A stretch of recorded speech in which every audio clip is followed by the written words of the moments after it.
हमारे साथ में जूना अखाड़े के महामंडलेश्वर उमाकांत सरस्वती जी हमारे साथ में मौजूद हैं।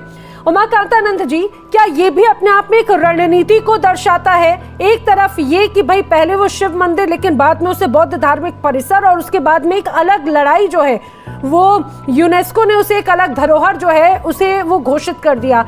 लेकिन क्या ये लड़ाई आपको सिर्फ मंदिर तक वाली या फिर उस पूरे क्षेत्र वाली नजर आती है?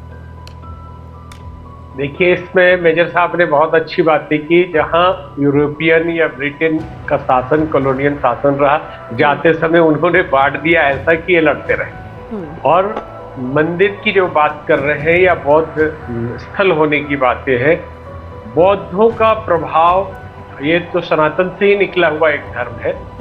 मौर्य काल के सम्राट अशोक के बाद ये श्रीलंका, कंबोडिया, थाईलैंड की ओर बढ़े, तो उनके एक पुत्र और पुत्री भी इस कार्य में आगे गए थे। लेकिन ये जब 8वीं शताब्दी की बात है तो बौद्ध साम्राज्य तो 186 ईस्वी पूर्व में समाप्त होकर शुंग काल आ गया था। तो ये बाद में 8वीं में ये मंदिर बनी है, भगवान शिव का जो मंदिर है। तो अभी जो दृश्य दिख रहा है कि आस्था के नाम पे लोग लड़ रहे हैं, लेकिन लड़ाई वास्तव में जो है, जैसा कि मेजर साहब ने संकेत किया कि लड़ाई सुपर पावरों की लड़ाई है। उनको अपना हथियार बेचना है, अस्थिरता बनाए रखनी है, अपना वर्चस्व बनाए रखना है।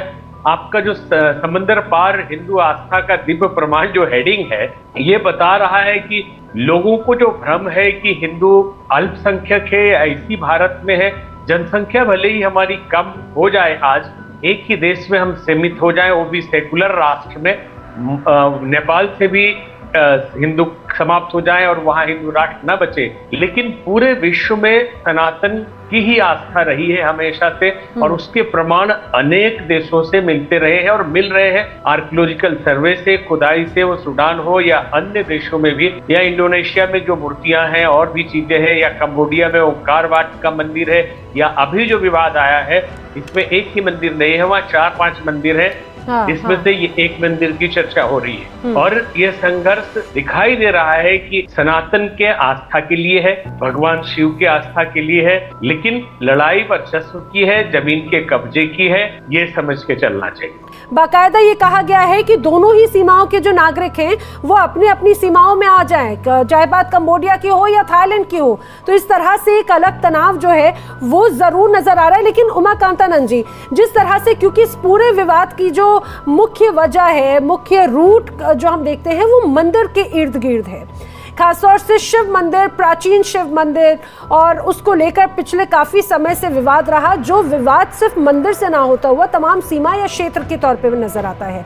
आपको ऐसा लगता है कि अंतर्राष्ट्रीय स्तर पर इस पूरे मसले को जिस तरह से सुना जाना चाहिए था, जैसे उसका समाधान होना चाहिए था, वैसा नहीं हो पाया, क्योंकि कई सदियों पुराना ये विवाद है? देखिए, जो पहले शुरू में हमने कहा कि जहां जहां भी ये हुआ ऐसा छोड़ के चले गए।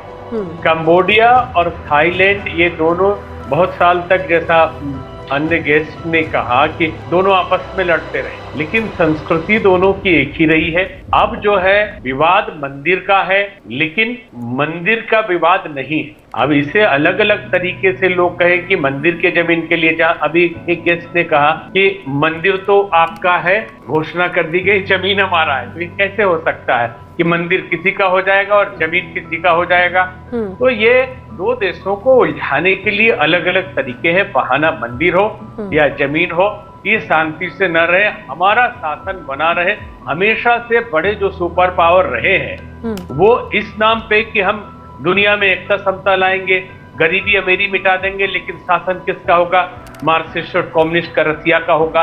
हम पूरे विश्व में एकता समता लाएंगे, लेकिन शासन कौन करेंगे? तो ब्रिटेन वाले करेंगे या फ्रांस वाले करेंगे। तो अब लड़ेंगे नहीं ये लोग, तो हम समझौता कौन कराएगा? फिर समझौता कराएगा नहीं होगा तो हम बड़े कैसे रहेंगे? ये आपस में लड़े, तकलीफ में आए तो हम बीच में आके इनको समझाएं बुझाएं, फिर हमारी औकात बनी रहे। स्थिति यही है कि जो बड़े इनके चाल होती है, सामान्य रूप से गाँव में भी देख ले, जो बड़ा आदमी होता है तो आदमी को ऐसे ही लड़वा के फिर समझाता है बाद में खुद, और 2-2, 3-3 बड़े बड़े हों तो अपने अपने मोहरे यूज करते हैं। मुद्दा मंदिर का है तो निश्चित ही आस्था का विषय है, सावन का महीना है, और भारतवासियों का भी आस्था का विषय है। तो भारत के सभी नागरिक तो कामना करेंगे कि ये दोनों देश शांत रहें, मिलजुल कर रहें।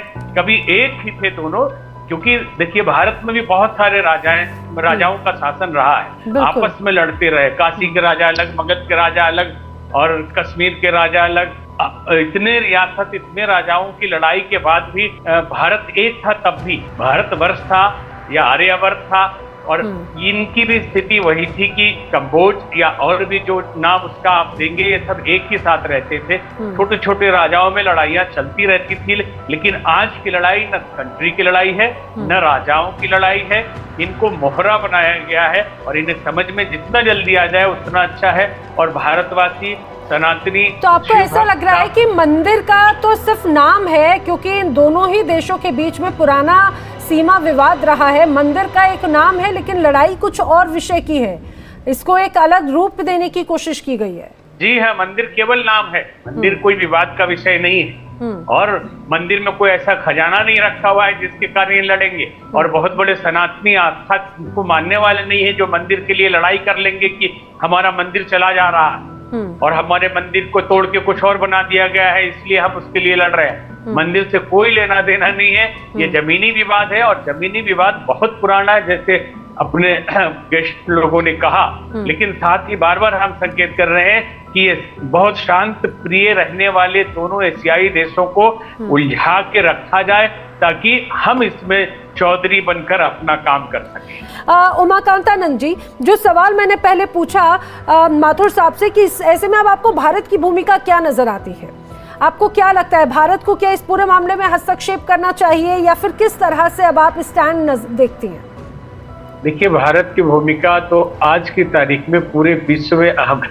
केवल पड़ोसी देश, ये एक तरह से पड़ोसी है हमारे, तो कंबोडिया या थाईलैंड सांस्कृतिक रूप से भी हमारे अपने पड़ोसी हैं, दोनों के दोनों। और नजदीकी की दृष्टि से भी, ऐतिहासिक दृष्टि से भी ये पड़ोसी है। पूरे विश्व में भारत की भूमिका आज है, तो इसमें तो भारत की भूमिका होगी ही और होनी भी चाहिए।